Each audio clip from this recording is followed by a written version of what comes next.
Amplified Marriage, Episode 2, The Importance of Having a Great Support System.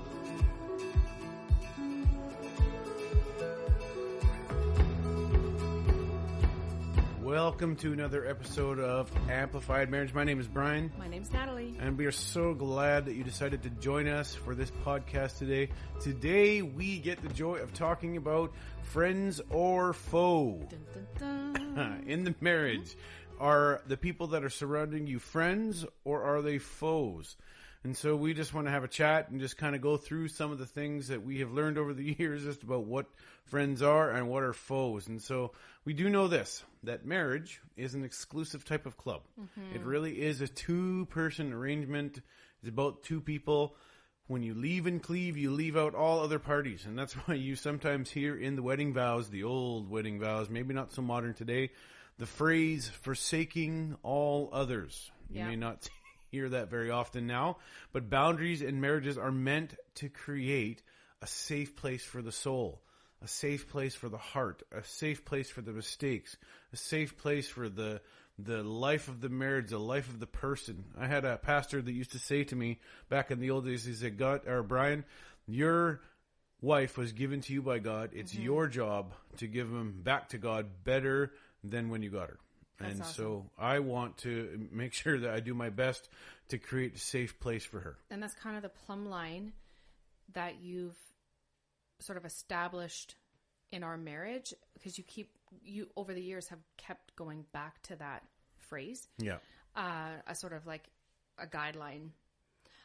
You heard us talk before about labels and being that couple that was labeled that we fight all the time. And we're just talking about friends and the importance of having someone there to help you, to be that solid support system. I just wanted to start by reading Ecclesiastes 4, verse 10.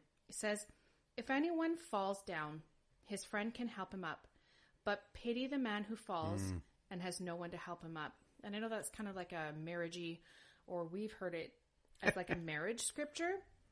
But today we're using it in the reference of a legitimate friend. And so early married, like, you're dating and you got your single friends. I had my girlfriends. You had your guy friends. And, if it worked that we could all hang out together, great. If not, oh well. And I thought that the ones that were in my life would be those ones that, you go through high school with them and you spend years going through, teenage experiences and all of that, and you think that those are like your forever friends. And it was really kind of devastating it turned south for us. And the people that we thought were friends, or our own idea of what we thought friends should be, just really didn't work out that way. And people weren't at our wedding, and not all of them. No. I have some friends that we went through a rough patch early dating. When me and Nat first started dating, me and my really close friend, really one of my oldest friends, we kind of just didn't talk to each other for a while, and then we patched it up just before we got married, and it's been a really good relationship ever since. So it's not all the time. No. And for that, I'm incredibly grateful, but there's those ebb and flows of relationships, and it kind of, people come into your life, they may leave your life, they may come back. Yeah. But more important, it's important that you find and surround yourself with really solid support system. That's right. And so early on in our marriage, we didn't have that support system, and quite frankly, didn't think we really needed it. No, we were invincible. That's right. And then we moved away almost a year after getting married, and we found ourselves in a city where, there was lots of churches and lots of young people, except we never really found our niche, never really found a place that could really accept us, flaws and all. And we had flaws. And we spent 5 years essentially by ourselves. Yeah. And it was really challenging how do you dig yourself out of that mindset of, well, we actually need people now. Yeah. Because for so long we had nobody, and it was just us trying to figure out life. There was nobody speaking into our life. We had my aunt and your aunt, but that was, was non-intrusive. Nobody really challenging us on our own behaviors. we had no one. We had no pastor. We weren't accountable to, like, we weren't part of any church or any group. We tried to be part of a young adults group, and that just went south. That's where we were labeled the couple that fights all the time. Just because we didn't agree on everything that seemed cookie cutter for all those other couples. Yeah. And it just really left us longing for something that we could grasp onto together that would, like, shake us up, but that would just love on us. Yeah. And when we went to that young adults group, it always seemed to us like we were the only ones that ever fought. We were the only ones that ever disagreed. We always had the type of relationship we wanted right at the beginning, that if we just don't like something, we're going to say it to each other. We're not going to try and hold it in. I mean, as real as that gets, as you've been married we've been together for almost 19 years. So as real as you get with that, but we were labeled the couple that fought all the time, and I was okay with that. I didn't really care what they thought. And we went there twice since the last time we ever went back to that group. Right. And so for those of you who may be listening that have felt or are feeling like that in the place that you are, hang on to some hope. Really find someone that you can talk to, a parent, phone a church. Like, if you're send us an email. amplifiedmarriage@gmail.com. And if we can answer any questions or be of any help, like, that is what our prayer is, that you're not doing marriage alone, because marriage is hard enough to make work with the Lord. Never mind just with the Lord, not having any friends. Yeah. And so one of the things that we saw, and Natalie said this earlier today, was that we go through life thinking that some of the friends that we have, and sometimes we hang on to friends that we have that were actually not meant for the whole book of our story. They are meant really only for one chapter. And so we sometimes hang on to friends, everyone does, that maybe longer than is necessary, just because we think that they're so important. But you have to learn to realize that some people are only there for the short term, that they're just a temporary comrade. You work with each other, you fight for each other, and then maybe things just move on. And so we realized later in marriage that we wanted to surround ourselves with people that wanted to have a good marriage. Mm-hmm. Not only for themselves, but were willing to fight for our marriage. And it really took a long time. It took a long time, but we were also stubborn, and we thought we knew everything, and I thought I didn't need the relationship of men, which is crazy. Guys, if you're on your own, no man can be an island. That's an old saying, but no man can be an island. I fought against it for a long time, but I realized that men add value. Men can say things that women can't to me. And so you need to have male companionship in your life that is willing to challenge you, that can show you wisdom, that can say things that your wife is probably saying to you, but you're not taking because it's your wife. And vice versa. Yeah. The women need girlfriends. Yeah, we do, because, we say a whole lot to our girlfriends that we maybe wouldn't say to our spouse's face, or maybe we would. But it's so important to have solid lady friends, women, that can speak into our own behaviors and call us on our issues. And the truth is that you're going to have vulnerable time in your relationship. Early on, maybe it's, like we struggled for the first 10 years, it seems like, of marriage, but you're going to have vulnerable times in your marriage when you may be going to one of your friends instead of your spouse. Mm-hmm. And it's bound to happen, and it does happen. Yeah. We've done it. We've had it done, right? Like, we've had it done to each other. We've gone to the wrong people instead of gone to each other. The problem is that it's real toxic to the relationship, and it doesn't actually add anything to when you go to someone else in those things that you need to talk to your spouse about. Yes. And the Bible does say leave and cleave. I think I mentioned that earlier. You leave and you cleave. You leave your friends aside, your family aside, all that aside, to cling to the one that you married and to become one. And so what we are wanting to focus on today is that phrase that you probably heard your mom say all growing up: you become who you hang out with. Yep. And so I saw an Instagram post. I was telling Natalie, I saw an Instagram post a few days about the 5 ways you can be the most successful man and have the most successful business. And one of them is you become who you hang out with. And I feel like they just stole that from Mom. Because my mom said that to me all the time. Brian, if you hang out with the wrong people, you're going to turn out to be a thug, or you're going to I don't think she ever said that to me, but you're going to, if they all jumped off a bridge, would you jump off a bridge? Yeah. That person's a bad influence on you. Or she doesn't ever sound like this. I apologize, Mom, if you're listening. But My mom said to me, and I would come home and I have a bad attitude. She's like, I don't want you hanging out with that guy anymore because you have a bad attitude when you're with him, or you have bad leg when you hang out with this one.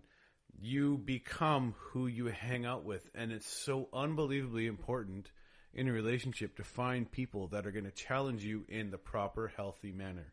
That's right. Yeah, no, it's totally true.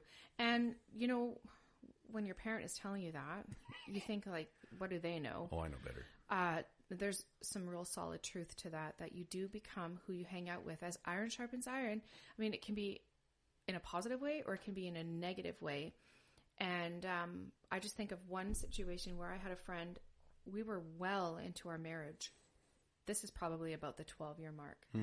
And she was just negative Nancy, and just, all the time. Like, belittle her husband, talk about her husband, and I tried to encourage her about her husband, and then it was just negative all the time, talking down the pastor, talking down this, that, and the other. And eventually I just had to, after the Lord speaking to my heart, just really make a decision, like, is this actually fruitful in my marriage? Or is it causing me to really kind of take a negative look at you, at my spouse, and just, like, who, after a while, it rubs off on you. Yeah. Like, one apple spoils the bunch. We've all heard that. One friend can really sour the experience, for sure. That's another mom saying, one apple spoils the bunch. You want to make sure you pick good friends. That's right. One's going to make all of your friends be bad. And it's true, right?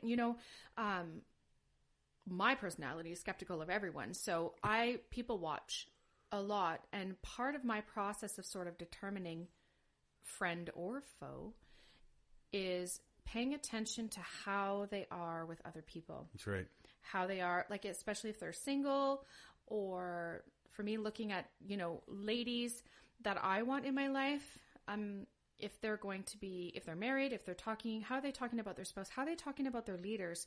How are they talking about their boss, their coworkers, and things like, how are they talking about their children? Because that's going to come out, right? What's in your heart, your mouth speaks, and that's going to come out in conversation.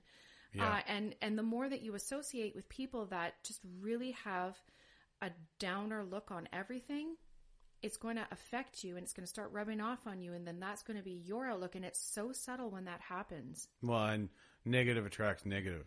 Mm-hmm. Have you ever noticed? You probably all have a friend or know of someone who's super negative, and how the people around them are not negative. If they're a positive person, we'll just find the way not to be around that negative Nancy. Yeah, that's and so true. But those people have a tendency to put a black cloud over your thinking, and so you want to keep them away from you, away from your relationship, especially if they're trying to poison your mind against your spouse for any reason, or against your family for any reason. You want to make sure that you move into a different place of positivity about your spouse, and be like, no, I'm going to make this work, or that's not right. And maybe make sure you stand up for them if that's where it has to go.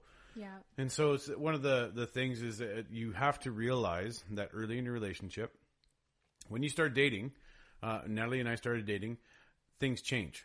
So the relationship with my single friends, my guy friends, it changed. So not that I didn't hang out with them, but I didn't hang out with them as much. That's right. So things change, and then you get married. And things change again. Yeah. And then you have kids. Yeah. And when we had kids, we had no friends.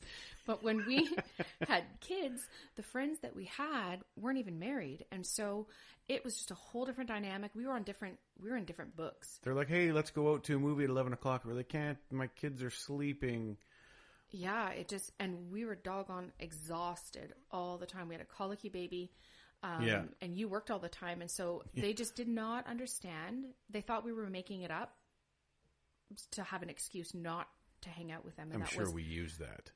I think after a while we did. But at the beginning it was legitimate. We were just so tired and stuff. And so not beating yourself up over that fact. You're in a different season. Yeah. If that's where you find yourself. And we found ourselves, and it was frustrating in the moment. But now looking back, we ended up moving away anyway, so that didn't really matter. But it sort of really kind of gave us a sour experience. Yeah. Our experience in the first 5 years of our marriage really kind of set us up for some hard work later in our new location. We didn't really do much to try and encourage a proper relationship. And so when the No. time came when we realized that Well, we didn't even know how to be friends. no, it was a real challenge. And so there's something that we learned, and as we got older and we look back onto the relationship, there's something that we realized that you were sometimes doing, and I didn't realize it had a name, but it's called triangulation. But what it is that essentially is I have an issue, and instead of going to Natalie, I go to my best friend. Right. And I talk to my best friend about the feelings, but I never go to Natalie. Mm-hmm. It's the same thing that happens in the family. You have a sibling, and you want to talk about your mom, but instead of going to mom, you talk to someone else. Yeah. And so there's just a few examples of that. I said a wife will talk to her best friend, just like I said, a husband will talk to the best friend about that they're unhappy in the marriage, and instead of talking to the husband, they go to the friend. A husband will confide maybe in a secretary, Right. or someone like that. And that can actually lead to emotional relationships or emotional affairs and things like that. One spouse looks at the child, and the child becomes a confidant, becoming closer to the child than her mate.